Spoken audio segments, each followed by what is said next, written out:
All right, folks, Jermaine Ferrell in the house with the WFXR Sports Sit Down on WFXRTV.com. And I tell you what, this is a joy for me to have this opportunity. This young lady is big time as far as not only athletics, but everything all around the board. Making history. She is the first African-American woman to be an athletic director at a Power 5 school at the University of Virginia. And she's had that title for the last few years. And it's my pleasure to spend some time with the awesome Dr. Carla Williams. What's up, Dr. Williams? It is going great. Thank you for having me. It's always good to see you. Good seeing you. I tell you what, every time I see you on the sideline, I love your shoe game. Your shoe game's tight. It's the sneakers, not no heels or anything. You wear the sneaker, wear the Jordans and all that. Yeah, my feet are happy that I have chosen to wear sneakers. I've been doing that for many, many years. Good stuff. Now, your maiden name is Green. We'll get that out there. And, you know, your husband is awesome. Your whole family is also have an awesome family. But I want to start off by asking you, first of all, I mean, you are a native of LaGrange, Georgia. Mm-hmm. So I just want to ask you, where did your love for sports and athletics and all that, where did that come from and when did that start kicking in? Yep. So when I was born, my family lived in the projects. And then after I was born, I was about one, we moved down the street into a little house that was closer to the rec center. So I was 100 paces from the rec center for all of my childhood. So I got to play tennis, volleyball, basketball, softball, go swimming. So at a very early age, I had access to sports and sports programs, and my parents, thankfully, encouraged me to play sports. So that's where my love for sports started. And then, of course, my dad loved sports, and we would listen, on the radio to football games, Georgia football games on the radio on our front porch when I was a little girl. So I always remember that, that also, fun memories. It has to be fun stuff. And then looking at your history, you're one heck of a basketball player from the Peach State, balling down there, which led you to an opportunity to play basketball and get a scholarship opportunity at the University of Georgia. Just talk about how that came along. I mean, I know Andy Landers, your coach, recruited you pretty hard. So I was very fortunate, fell in love with basketball when I was 8 years old, when I realized that I was pretty good at it. And it was because I grew up playing with the boys at that rec center, and I just loved playing every day, inside and outside. And when I got to 8th grade, realized that I was pretty good at it. And then started playing AAU basketball, which is a great avenue for a lot of kids to be seen. And so I played in Atlanta, which is about, an hour from my hometown. But the coaches up there would come and get me and one of my teammates, a couple of my teammates, actually, one year from LaGrange, and we played in Atlanta. I had several opportunities and scholarships, and I was fortunate that University of Georgia was one of those offers, because I was not the best player in the state of Georgia my senior year. There was another player that was rated higher than me, and Coach Landers offered me that scholarship. And I asked him about that years later, why did you pick me? And he said, I saw something in you, and I knew that you needed to be at Georgia. And so I was so thankful that he saw something in me that I probably didn't see in myself. And that's the only way I would have gone to college. My parents could not have afforded to pay for me to go to college. And so that basketball scholarship has literally brought me to where I am today. I want to ask you this part of it. I know growing up in my household, if I brought home anything, if I brought home a C or lower, I got in some big trouble. How big was education growing up in your household? I'm sure it had to be, Yeah. So my parents didn't really know. My dad was a janitor, And my mom worked minimum wage jobs for most of my life until I became a teenager. She got a really good job as a bank teller. We thought we had hit the lottery when she became a bank teller. But they had not gone to college, and I have an older brother. He had not gone to college. And so it was less about preparing for college, because I really wasn't prepared when I went, and more about doing what's right. So they always emphasize doing what's right, treating people right, doing the right thing. And so going to school and doing your best was a part of doing what's right. And so, bad grades just weren't a part of that for me. I'll tell you a funny story. So one time I came home from school and I gave my mom my report card and had a C on. No, it was a test. And I said, I told her, I said, a C's good enough for me. She said, not in this household. So she picked me up, slammed me on the couch. Because back then I was like a maybe 40-pound soaking wet in the 6th grade. And so she said, hey, you got to come better than that. And first of all, I never mouthed off like that to her again. But more importantly, I didn't bring home a C. I brought home A's and B's. So I same here in probably different motivations, but same here. We had to do our best no matter what. Speaking of doing your best, you did a lot of great things at the University of Georgia as a basketball player, one of the top players. What was it like playing in the SEC? Because even back, the SEC women's basketball is tough, but even back then, you had some ballers back then in the SEC. Yeah. Yeah, when I was the year that I signed with Georgia played for a national championship in women's basketball. So the program was an elite program then. And then when I got there, being on the team with 2 Olympians. And so, being on the team with Teresa Edwards, who was a 5-time Olympian, and Katrina McLean, who was a 3-time Olympian. Then there's a ton of talent around them, was really special. And we stay in touch to this day, all of my teammates. And so it was playing at Georgia was tough because the program was so good. And then playing in the SEC, at that time, Tennessee and Pat Summitt were at the height of women's basketball. And so that was always a battle. LSU, Sep Vanderbilt was really good then too. So several really, really good programs at the time that made it a really great experience. So it was tough, it was hard, but it was a really good experience. Who was the toughest person to guard?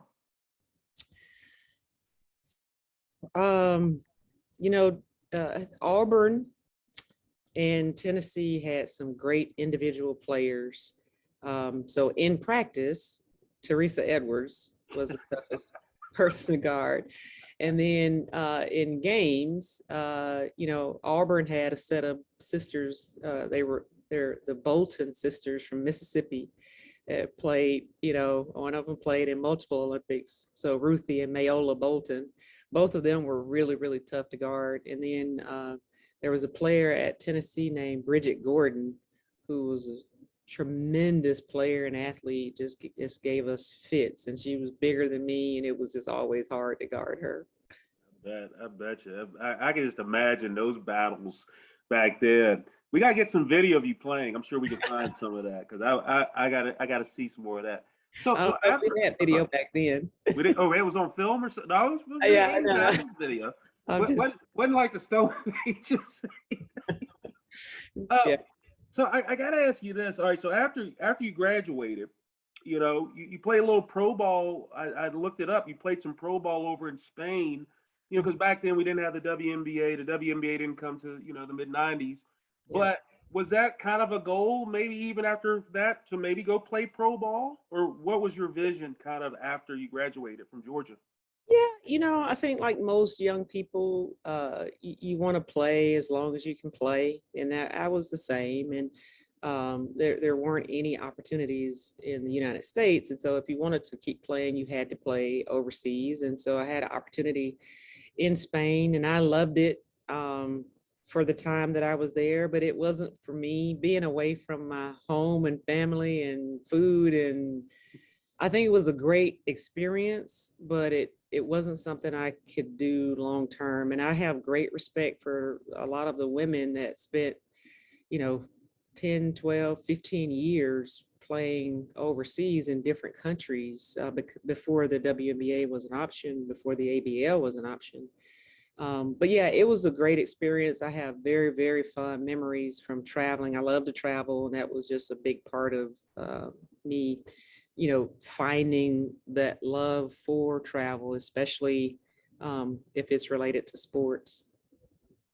Fun stuff. And then you came back, you became an assistant at the University of Georgia and was an assistant coach there under Coach Landers. Talk about just the coaching experience, because some athletic directors, they might have some coaching experience, but I'm sure that helps, to have that. So what was it like being an assistant coach? Because you were part of leading Georgia, to a couple of Final Fours in the mid 90s. Yeah. You know what? I use what I learned as a coach almost every day as an athletic director. And I just think it's so valuable. It's such a valuable experience to be able to understand what the coaches go through, what they experience, what the challenges are, what the difficulties are. And so, yeah, we had a great team. We had great successes. I never wanted to be a head coach. I always wanted to get the experience of being a coach to help me as an administrator. And so we were very fortunate in that during that 5-year period, we were able to go to, Final Fours and play for a national championship and win SEC championships. And I got all kinds of great experience in recruiting, which I use to this day. I love recruiting and helping our coaches recruit. That's all started when I was coaching at Georgia. So I think it's really valuable. And I tell young people who are just getting started, so they may be undergraduate students that want to be athletic directors, to try to get some experience, even if it's as a GA coach or a student coach, but try to get some experience as a coach. Now, looking at, you kind of make that transition because obviously you were getting your master's degree during that time period in public administration, which kind of helps you what you're doing today. But then also during that time period, if I'm not mistaken, you were already married at the time, or you got married a little bit right around there? I got married in 92, Okay. which was right after I earned my master's degree. Awesome stuff. And then, you and your husband packed up the bags, went down to Florida State because he had his position there. And you kind of got into the entry level of college administration, because he was going for his doctorate as well. So we got 2 doctors in the house. I want to throw that out there, by the way. But just talk, just talk about those early experiences, going down to Florida State. I read that you were working start off in student services office. Yep, student services. So I went down there. I didn't have a job. We went there because of my husband's opportunity to teach at Florida State after he earned his doctorate. And Coach Dooley, who's one of my mentors at Georgia, called Dave Hart, who was the athletic director at Florida State at the time, and said, "Hey, we've got a person coming down there and she needs a job and she's great and you need to meet with her." So he met with me, and they had one job open, and they had 2 jobs open. One was as an assistant coach in women's basketball, and I had already done that. And so they had one job open that I was interested in student services. So I did that, and I loved it. I learned a lot, and decided to go back to school actually while I was there at Florida State, and became a graduate assistant again instead of working full time to finish up my PhD. I tell you, that's awesome stuff. And then you got back into the you actually did I heard you did some broadcasting. You were on the mic too, doing a little analyst. Do we have evidence of that somewhere too? I know it just sounds like, I bet some money you could probably be. I mean, I'm not surprised by this. I bet you probably sounded pretty good on the mic being a college basketball analyst.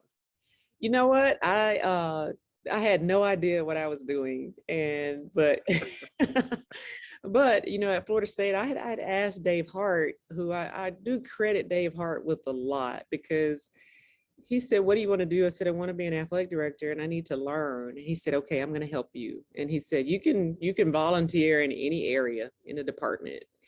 And so that's what I did. So, they worked back then. It was called Sunshine Network. I think it's Sun Network now, but Right. so I did men's and women's basketball games. I did features. I did radio.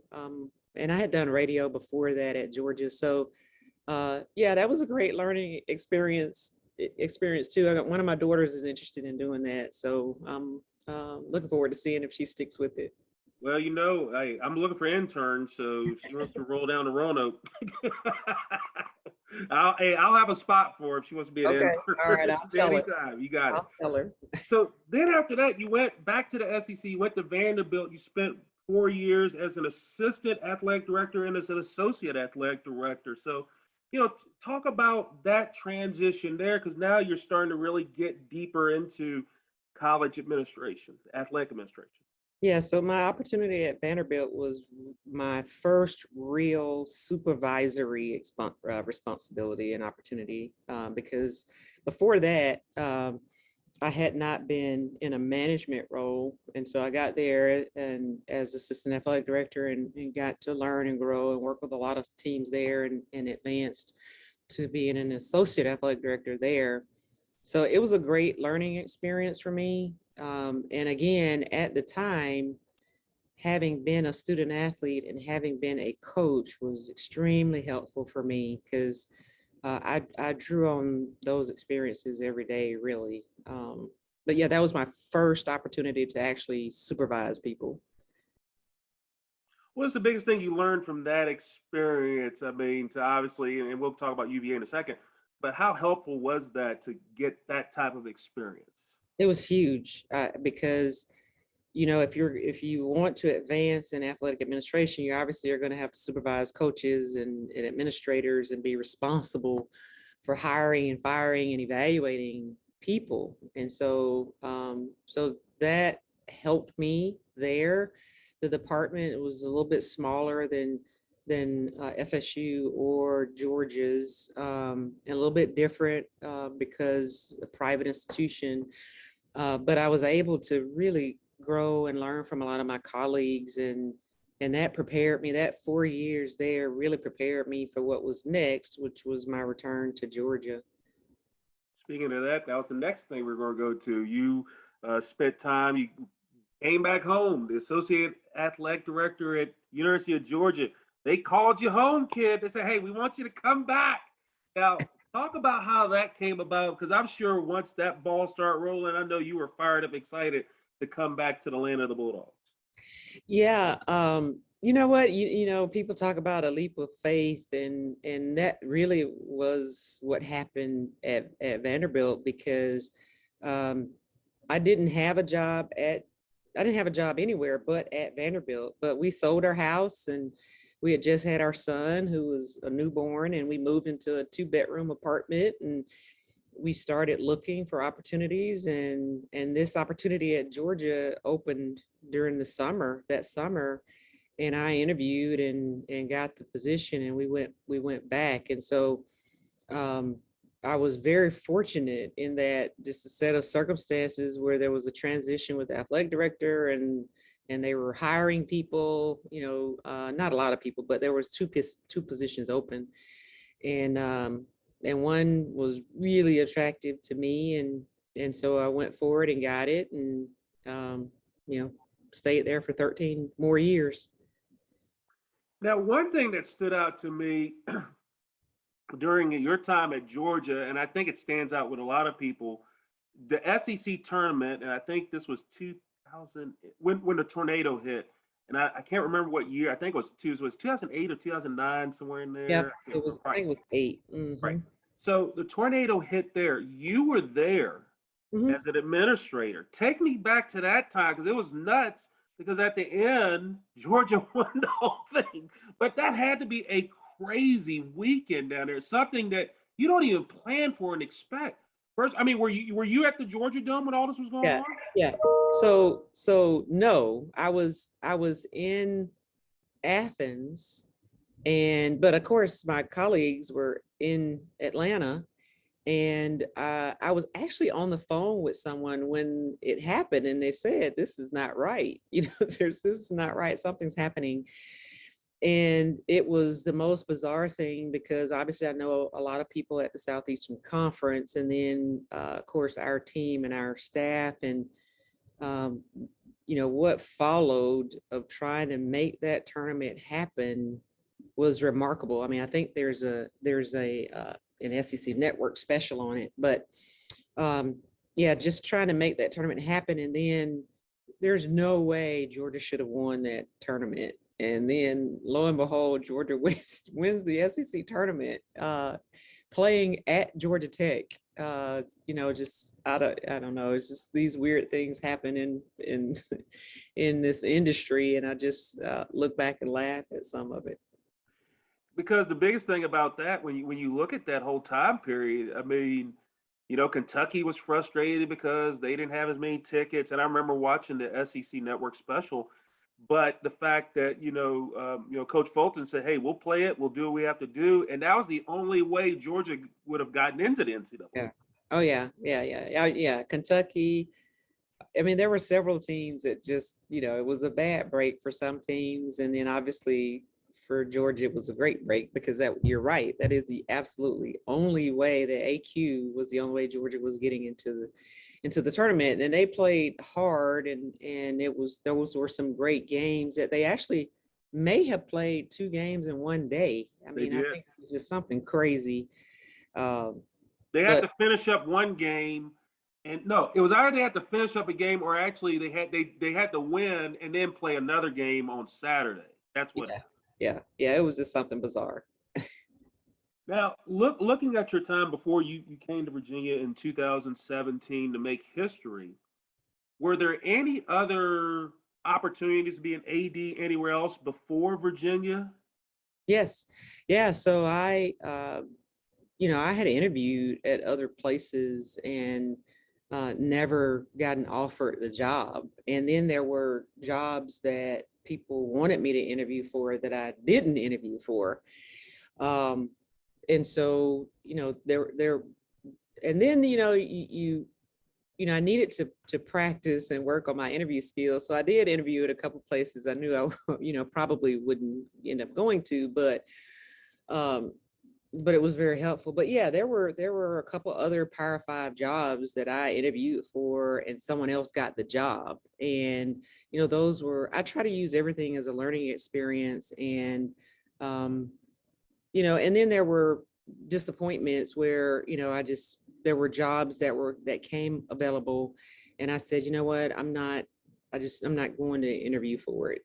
I'll just wait for the right opportunity. And so I would tell people no, search firms no, and just wait for the right opportunity. And sure enough, this one came along. And then UVA, just take me back to that process, because how did you get on their radar? I'm sure you were on everybody's radar, but how did, UVA come calling you and say, hey, we want to interview you and then we want to make you our athletic director? So, now a lot of people use search firms and for AD positions or head coach positions, just like previously they used them all the time for presidents and provosts and deans and such. So, so UVA used a search firm, and I interviewed 4 times. I interviewed in Atlanta, or actually 3 times. I interviewed in Atlanta, I interviewed in New York, and I interviewed in Boston. And was in Athens working in my office and got the call offering me the job, and I happily accepted it. So looking at this, I mean, when I've said it and you've heard it so many times, which is, it's, in my opinion, it's great. The first African-American woman to be an athletic director at a Power 5 school. This is kind of a 2-part question. Number one, what does that mean to you when you hear that term? And number 2, what's it kind of like to be kind of like a pioneer, to be the first, because your hire, in essence, opened up the doors for other people to be in your role, for other women, especially African-American women, by the way. Yeah, so it is, I mean, sometimes I just have to stop and think about it. And I'm so thankful for the opportunity. And, you know, I would say that it's an awesome responsibility, because I want to do really well so that others get an opportunity. And I know how important that is. And of course, I know Candace and I know Nina, and there are many, many other Black women who are fully qualified to be in this role, and they just need opportunities. And so, so it's an awesome opportunity. And I say this also to my mentees that I talk with, it's a burden as well, because I know what my failure would mean to others who aspire to be in this position also. And I know that we may be held to a higher standard of performance as well. So it's a burden for sure. One that I willingly accepted, because I think it's the right sacrifice, so that others can see that they can do it, see that it's possible, and so that I can help people believe they can do it. Like I didn't exist, so I didn't have me, right? I didn't have a Black female athletic director to call and talk to and say, how did you do it? Or how do you do this? Or how do you do that? And what about this? What do you do when someone says this? What do you do when someone says that? What do you do when someone treats you this way? I had none of that. And so it's really important for other Black women and Black men who want to be athletic directors to be able to learn and grow and know, what some of the challenges are and how to overcome those.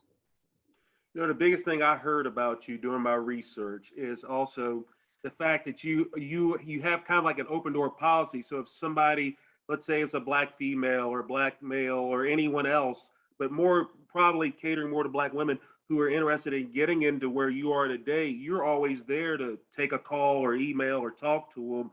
And that's something that's got to be neat, and you carry that responsibility. So, I'm sure it's got to be a special thing for you to have that responsibility and to carry it so well, because I think you do a fantastic job in your role. And I think that's special to be a mentor. Yeah, I thank you, first of all. And yes, I love being a mentor, and because I know how important it is. I know it's incredibly important. And so yeah, we've got an internal mentor group, we've got an external mentor group. We started combining the external mentors so that they could actually learn from each other. And so those have been really valuable. And then I do obviously have one-on-one conversations and Zoom makes it a lot easier now to do that. So we set aside time in my calendar to mentor. And one of my mentees is coming next week, I believe, or in the next couple of weeks to spend the day. And so I'm looking forward to that too. Now, one thing when you came to UVA, the biggest thing that you're probably looking into and you've already established is the master plan. That was something that, let's face facts, people talk about Virginia's facilities and the need to improve them, especially comes within the ACC. Just talk a little about just how did all that start with the master plan, and how do you feel it's going right now and getting it to where you feel it needs to be? Yeah, I never saw Virginia's facilities until after I had my press conference. So, basically I had my press conference and I went back home, and then I started a few weeks later, and on the second day took a facilities tour. And that's when I saw the need as it relates to our teams that were in University Hall and also for football. So I knew that Virginia had at least a conceptual rendering of a football facility. I did not know about the need for the Olympic sports until I saw it. And so that's where it came from. I mean, we could have very easily just focused on football and said, hey, we need a football facility and let's do that and let's move on. But after I saw the facilities for the other sports, I realized that we really shouldn't do that. And so, so I think that I'm naturally a person that keeps raising the bar for myself. And so while I think some people would say, "Oh no, it's going great. You get, U-Haul is gone. You got new practice fields, new softball stadium, all these things," and that's true and it's great.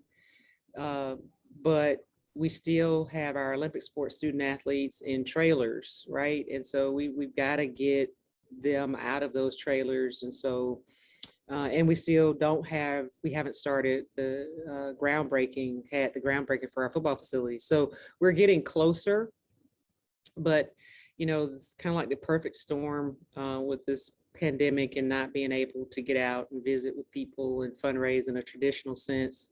But we're getting a lot closer, and a lot of hard work from people like Barry Parkhill and Lo Davis and Jerry Capone and Sean Moore. And so we're getting really close to being able to break ground for the football facility, and then we'll turn our attention to the Olympic sport facility.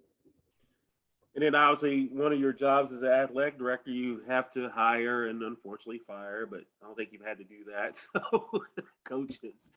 But looking at obviously your major hire you've made was the football coach and Coach Elliott.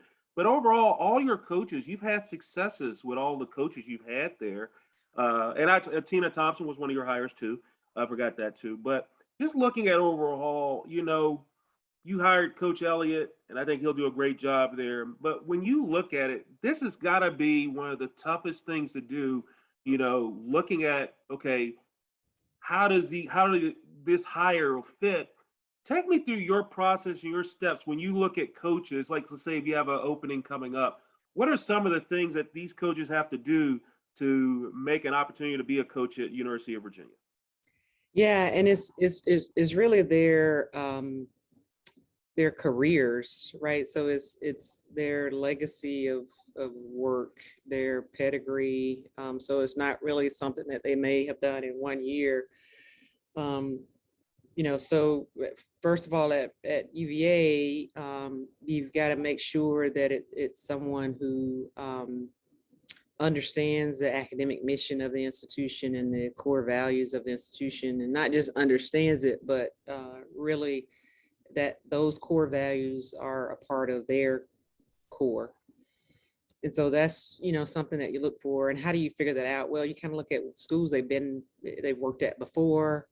You looked at maybe where they went to school, to try to find something in there that would connect them to a school like UVA.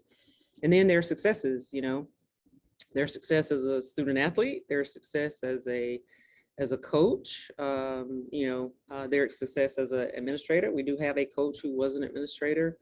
And so you just kind of look at their pedigree, and it's really hard. No athletic director is really going to bat 1,000 on these hires, because you don't know sometimes you don't know when they're going to happen. I've been here 4 years and hired 5 head coaches. So sometimes it comes at you unexpectedly. And so we talk to our staff a lot about succession planning and being prepared and knowing what's next and what talent is out there. And because you never know when a coach is going to walk in and say, I'm done. This is not what I thought it would be, and I want to do something else. So you need to be prepared, just like you would if you had to terminate someone.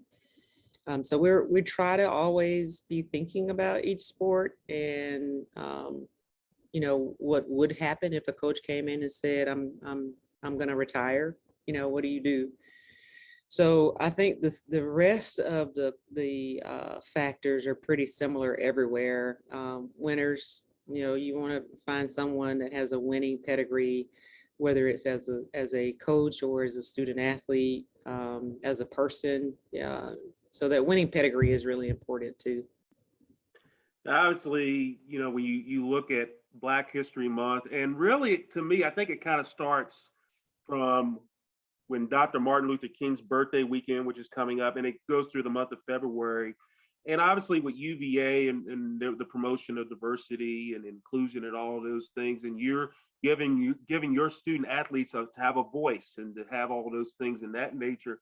How important is that for you to have your students have a voice in a respectful manner, obviously, but to have a voice and talk about what they feel? Because obviously we've seen students and a lot of your former athletes, they've done that at UVA, and they've done what they had to do to get their voice out. Yeah, I think it's, first of all, I think it's mentally healthy because, to hold in frustrations, disappointments, etc., is not healthy. And so if they're afraid of something or they're nervous about something or frustrated about something, then, I want them to feel comfortable and confident in talking to anyone and making sure that they know who on our staff they can go to and talk to about really anything. So that part of it's really important. So for them as an individual, just being able to share and ask questions and, seek knowledge, which is what I found about most of our student athletes. They just want to know, right? They want to be educated and they want to know, well, why is, that, so it's important. They are public figures. They have a platform, so they have a responsibility to represent themselves, their families, and the university at a high level, and then they have a responsibility also to be a good citizen, a good community member, and so that's all a part of it. Family life. I wanted to ask you about this. So your husband, Brian, not the Brian Williams, not the broadcaster. Yeah. We'll make sure. I say Brian Williams, like, man, no, not him. I'm just saying, Dr. Brian. And you have 3 children. What's family like at the Williams household? Like, once you're done with your AD stuff, you head to the crib. What's family like at the Williams household? Is it like the Huxtables, or is it No. is it a bad house? What is it? It's 26 years. Our oldest daughter is 26, so, life changes, over time, and we've been married almost 30 years. So it'll be 30 years this summer. So, and our oldest daughter, Carmen, is 26 with 22-year-old. So growing up, they were always with me at sporting events. So that's different now, right? So nobody's with me at sporting events, unless they want to come. But our children grew up on college campuses, which that's been a great education from them and a great experience for them, going to sporting events and then being around college students and college professors has been good for them. They both have graduated from college. We have one that's still in she's getting her master's degree right now, and then her son's in high school.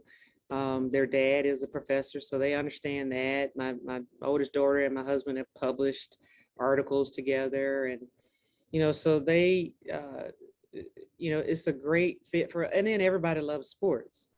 So everybody, I don't know how you could not in our home, but they really love sports on their own. Like they just love sports. And so that made life easier for me. Of course, and them having a great appreciation for school and academics made life easy for both of us. Awesome stuff. All right, so we're gonna do Ferrell's 5 real quick. These are 5 questions, rapid fire. You can take your time with them, but we'll look. You get your neck. You ready? Like you about ready to? Are you gonna pat the floor too? Like you did on the basketball, pat the floor. You're ready to play defense. I'm ready. Here you got it. All right. First question is, what's your favorite color and why? Brown. Brown is my favorite color. It wasn't always my favorite color, but it's my favorite color because I wanted our children to grow up always believing that brown was special and excellent and good. And there was a funny story. My son was a little boy playing flag football, and 2 kids, they called him a black kid, and he was confused because he was like, I'm brown, who are they talking about? I'm brown. And so So that's why I wanted my kids to always be very proud of their brown skin, and so I made it my favorite color. That's awesome. That's good stuff right there. Okay, what's the last thing you've binged watched, like on one of the streaming services, or what's the last thing you've binge watched? I don't get to watch a lot of television, especially for a long time. But I've watched the replay of Georgia's game on Monday several times. You have any Georgia Bulldogs still in your office? You got it. I don't. I got one thing, and that's it. Oh, yeah. Well, there you go. That's probably all you can have on the campus. So well, I was going to ask you this, but I'll ask it anyway. From a TV standpoint, and everybody's got them, guilty pleasures they watch on TV. They probably won't admit it. I'll tell you mine. Mine is, and I watch it with my wife. We laugh at because it's over the top. The Real Housewives shows, Atlanta. You mean, like a favorite TV show? Yeah, but as far as like a guilty pleasure TV show, what? You know what? I don't know if this fits the description, but when I do get a chance to watch television and I'm not watching sports, I love Food Network. I watch Food Network more than anything because I love to cook. I love to eat, good food. And so Food Network is very entertaining to me. There you go. Speaking of that, that leads into my next question. What's your favorite dessert?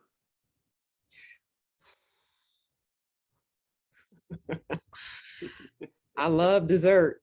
So I'm gonna go with chocolate. Anything chocolate. Yeah, I tell you what. I have this debate with people over the holidays: sweet potato pie or pumpkin pie. And a lot of people say, some of them say pumpkin pie. I said, no, you gotta get sweet potato pie.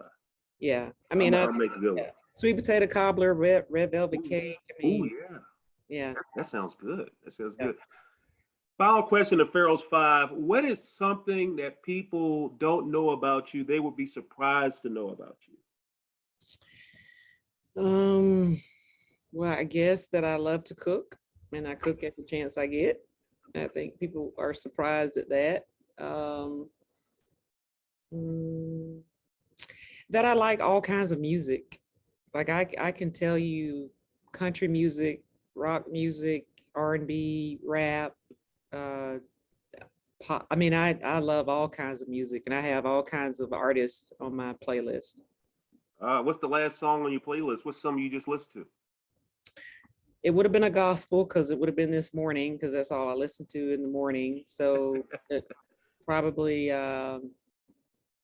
something from Tamala Mann, I would imagine. Yeah. Take Me to the King? Yeah, that was probably it. Yeah. And my final question overall, and I appreciate you, Dr. Williams, Carla Williams, Athletic Director of Virginia, giving me all this time because it's a blessing and I appreciate it because I know your time is valuable. So thank you for squeezing me in. But as far as your legacy, your lasting legacy at Virginia, what do you hope that people would remember about you or look at your legacy? What do you want your legacy to be when you say, like 70, 80 years, you don't want to be athletic director at the University of Virginia? When you say, hey, I'm retiring, what legacy you hope to leave, or what do you want your legacy to be? Well, an easy answer is a legacy of championships on and off the field of play. So in the classroom, so champion students, champion community members, champion athletes. So that's an easy one to give. One that's probably more thoughtful is, I think we have a unique opportunity with UVA football right now. And I see it and Coach Elliott sees it. But this could be really, really special for Virginia's future and the legacy of anyone associated with UVA football. I'm so very impressed with him and excited for the opportunities. We've got a lot to do. We've got a lot of money to raise to build a facility and help him build a championship program. But he's the right person to do it. And I think that once he gets it going, it'll be unstoppable force. Dr. Carla Williams, athletic director of University of Virginia, the first African-American woman to be an athletic director at the Power Five, and it's definitely not the last one because we have several others. But congratulations on what you're doing at Virginia. Continued success. Thank you for being on the WFXR Sports Sit Down on WFXRTV.com. All right. Thank you for having me.